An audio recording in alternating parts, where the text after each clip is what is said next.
ऐसी दुकानें बंद भी हो गई हैं देखते ही। दुकान देखी नहीं आप, ये फ़ौरन जैसे हम लोग को देखा है कि ऑपरेशन जारी है, दुकानें भी बंद करना शुरू की। उन्होंने बोला कि यहाँ पे ऐसा ना उनका स्टैंड भी उठा लें। फ्रीक्वेंटली अब कर रहे हैं कि इनको मौका कम मिलता है कि यहाँ से भाग निकलें और दोबारा जो है वो क्लोज कर लें। ये देखें जिस तरीके से दुकानों में चीज़ें जाना शुरू हो चुकी हैं। ऑपरेशन जारी होते ही दुकानों में चीज़ें जाना शुरू हो गई।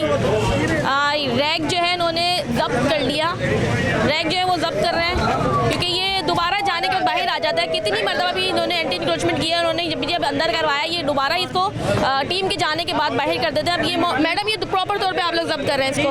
एक्चुअली इनको मल्टीपल टाइम वार्न हम कर चुके थे, तो लास्ट रिजॉर्ट हमारे पास यही होता है कि जो मल्टीपल टाइम वाले ऑफेंडर्स हैं तो उनका सामान हम जब्त करके इस रास्ते को हम क्लियर करवा सकें। सही रास्ता क्लियर करवाया जा रहा है प्रॉपर। अभी अंदर जा रहा है ना, ये वाला ये वाला मैं करवा रहा हूँ, तोड़ दें, ये वाला खाली करवा रहा हूँ मैं, ये वाला ये वाला जो मैडम ये काम करे, ये देखो ये मैडम जाके बाहर निकाल लेते हैं, ये करके बोल के मैडम के देखिए, मैडम के जो ऑपरेशन जारी होता है उसके अंदर ये सारी चीज़ें जो बाहर निकली हुई हैं अब वो फ़ौरन अपनी दुकानों के अंदर करना शुरू कर दिया। लेकिन अब जो है प्रॉपर हल के लिए अब देख सकते हैं पीछे पूरी सारी स्लीपर्स इन्होंने बाहर फेंक के इनके रैक जो है कब्जे में ले लिए हैं।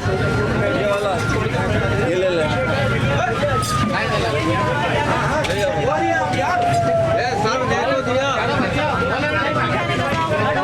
एक अजीब हलचल मच चुकी है और चीज़ें जो हैं जब्त करी जा रही हैं जो कि एंटी इंक्रोचमेंट में आ रही है। हाँ जी।